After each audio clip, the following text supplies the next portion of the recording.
आज मैं आपको बेटा ग्रेटेस्ट इंटीजर फंक्शन डिफाइन कर रहा। ग्रेटेस्ट इंटीजर फंक्शन का जो नोटेशन है, इसे जो बेटा नोटेशन है, नोटेशन ग्रेटेस्ट इंटीजर फंक्शन का जो नोटेशन है बेटा वो ये नोटेशन है।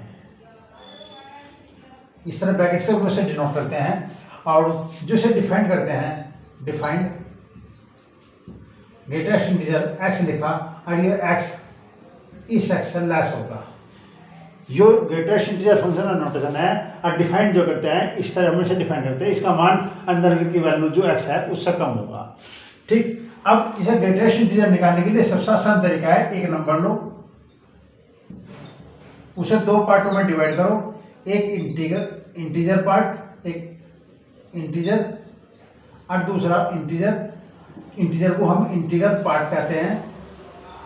ठीक, और इस बेटा इंटीग्रल पार्ट कह दिया और ये मतलब फ्रैक्शनल पार्ट कह दिया, फ्रैक्शनल पार्ट। तो जब मैं किसी नंबर का ग्रेटेस्ट इंटीजर निकालूंगा तो उसे मैं इंटीग्रल पार्ट का मतलब है इसे इंटीजर में होना चाहिए, इंटीजर। अब फ्रैक्शनल पार्ट का है, फ्रैक्शनल पार्ट का मान हमेशा यू लाई बिटवीन 0 एंड 1, इसका मान सदैव 0 1 के बीच होता है। तो इस चीज को हम रिमूव कर देते हैं, इस चीज को हम यानी कि फ्रैक्शन पार्ट को हम छोड़ देते हैं। तो जो वैल्यू बची वो इंटीजर बची और वही ग्रेटेस्ट इंटीजर रहता है। एग्जाम्पल के तौर पे मैंने 2.5 लिया। ठीक, 2.5 के दो पार्ट करे मैंने, देखो 2.5 लिखा और इसे मैंने 2 प्लस के 0.5 में कहा। तो 2.5 में जो फ्रैक्शन पार्ट है जो 0.5 है ये 0 1 के बीच लाई करता है, इसलिए हमने इसे छोड़ दिया तो इसका मान 2 आया। अगर मैं माइनस के 2.5 कहूँ तो माइनस के 2.5 को मैंने माइनस के 2.5 को अगर हम लिखते हैं बेटा -3 प्लस के 0.5 है और फ्रैक्शन पार्ट रिमूव हो जाता है, इसलिए इसका मान बेटा -3 है। ठीक, तो इसलिए एक फिर आसान तरीका है कि ग्रेटेस्ट इंटीजर निकालने का, एक लाइन लो, इस लाइन पर पॉइंट रिप्रेजेंट करो 0 1 2 3। देखो 2.5 2 और 3 के बीच आता तो इसका मान सदैव 2 आया। तो जो वैल्यू 2 और 3 के बीच होगी या 2 के बराबर होगी उसका मान 2 होगा। जो वैल्यू 0 1 और 2 के बीच होगी उसका मान 1 होगा और जो आपके पास 0 1 के बीच होगी उसका मान हमेशा 0 होगा। ये ग्रेटेस्ट इंटीजर ये -1 है, ये -2 है और ये -3 है। तो -2.5 -2 और 3 के बीच रह करता है तो इसका मान -3 होगा। तो ग्रेटेस्ट इंटीजर की कंडीशन है बेटा। फिर मैं इस टॉपिक को एक्सप्लेन कर रहा। ग्रेटेस्ट इंटीजर फंक्शन इसे डिनोट करते हैं, डिफाइंड ग्रेटेस्ट इंटीजर है less than equal to x है। एक नंबर के दो पार्ट लिए, एक इंटीग्रल पार्ट एक फ्रैक्शनल पार्ट। इंटीग्रल पार्ट को हम इंटीजर कहते हैं और फ्रैक्शनल पार्ट जो है उसका मान सदैव प्लस में होता है, पहली कंडीशन, और लाई बिटवीन 0 1 के बीच लाई करता है। तो जब हम किसी फंक्शन ग्रेटेस्ट कोई नंबर है उसका ग्रेटेस्ट इंटीजर निकालते हैं तो किसी नंबर का ग्रेटेस्ट इंटीजर निकालने के लिए उसे इंटीग्रल प्लस फ्रैक्शन पार्ट में लिखो और फ्रैक्शन पार्ट रिमूव कर दो। एग्जाम्पल के तौर पे मैंने 2.5 लिया तो इसका ग्रेटेस्ट इंटीजर मुझे निकालना, तो ग्रेटेस्ट इंटीजर निकालने के लिए इसे 2.5 को 2 प्लस के 0.5 और 0.5 मैंने रिमूव कर दिया तो इसका मान 2 आ गया। इसी तरह माइनस के 2.5 लिया तो इसका बेटा -3 प्लस 0.5 लिखा और 0.5 मैंने रिमूव कर दिया तो इसका मान -3 आ। तो जो वैल्यू 2 3 के बीच है उसका मान 2 होगा, जो वैल्यू 1 और 2 के बीच है उसका मान 1 होगा, 1 और 0 के बीच होगी तो इसका मान 0 होगा। इन्हें छोटा इंटीजर होता है। तो ध्यान रखो ग्रेटेस्ट इंटीजर की डेफिनेशन है बेटा।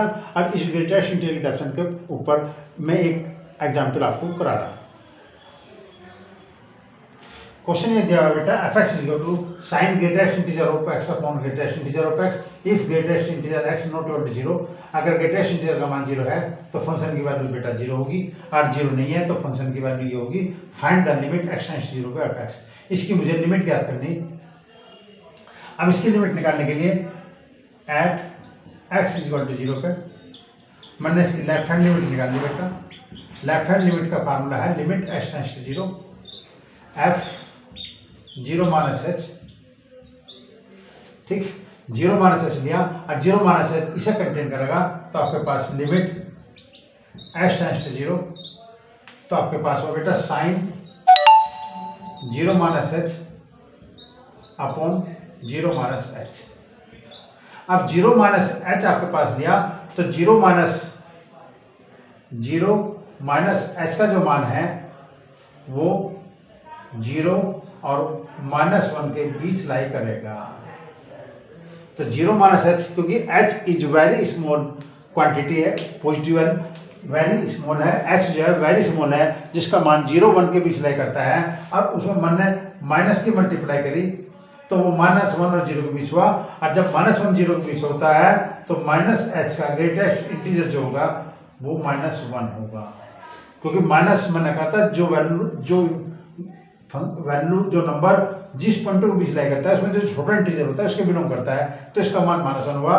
तो आपके पास लिमिट h टेंड्स टू 0 पे साइन -1 आया, ये भी -1 आया, लिमिट। अब यहाँ से h कैंसिल हो गया तो आपके पास होगा बेटा माइनस साइन 1 अपॉन -1, 1 से 1 कैंसिल, यानी कि साइन 1। लेफ्ट हैंड लिमिट की जो वैल्यू आई वो आपके पास साइन 1 आ गई। अब आपके पास right hand limit h tends to 0 f 0 plus h, मैंने 0 प्लस h लिया। 0 प्लस h का मतलब है लिमिट h टेंड्स टू 0, ये f ग्रेटेस्ट इंटीजर h आया, और ग्रेटेस्ट इंटीजर h का मतलब है जब आपके पास इसमें लिमिट रखो तो f ग्रेटेस्ट इंटीजर 0 आ जाएगा। और ग्रेटेस्ट इंटीजर पे जब ग्रेटेस्ट इंटीजर 0 का मान होता है तो fx की वैल्यू 0 होती है, तो बेटा इसका मान 0 होगा। तो इसमें लिमिट जो है does not exist, limit of fx do not exist, ये लिमिट एग्जिस्ट नहीं करती। तो आपके पास ये फंक्शन दे रखा था जो मैंने आपको ग्रेटेस्ट इंटीजर की डेफिनेशन बताई थी, उसके अकॉर्डिंग मैंने क्वेश्चन करा, फिर इस क्वेश्चन को एक्सप्लेन कर रहा बेटा। fx equal to sine greatest integer x upon greatest integer x, and if greatest integer x is not equal to 0 तो फंक्शन ये होगा, ग्रेटेस्ट इंटीजर 0 का मान 0 है तो फंक्शन की वैल्यू बेटा 0 होगी। मुझे इस फंक्शन की लिमिट चाहिए तो 8x इक्वल टू 0 पर लेफ्ट हैंड लिमिट निकाल ली, limit h tends to 0 f 0 minus h। जब 0 माइनस h करा तो वो 0 बराबर नहीं है, तो वो इस फंक्शन को कंटेन करेगा। 0 माइनस h का मान -1 और 0 को कंटेन करता है, तो इसके बीच ग्रेटेस्ट इंटीजर बेटा -1 होगा। ठीक, तो इसका मान -1 रखा, ये -1 रखा, एक कैलकुलेशन करके साइन 1 आ गया। जब मैंने राइट हैंड लिमिट निकाली तो f 0 प्लस h है, 0 प्लस h यानी कि f h आएगा। h के स्थान पर अगर मैं 0 रखता हूँ तो ये 0 आ जाएगा, ठीक है। और जब h के स्थान पर 0 रखा तो फंक्शन 0 होगा, और ग्रेटेस्ट इंटीजर 0 पे फंक्शन की जो वैल्यू है बेटा वो 0 है, इसलिए इसकी वैल्यू 0 प्राप्त हुई।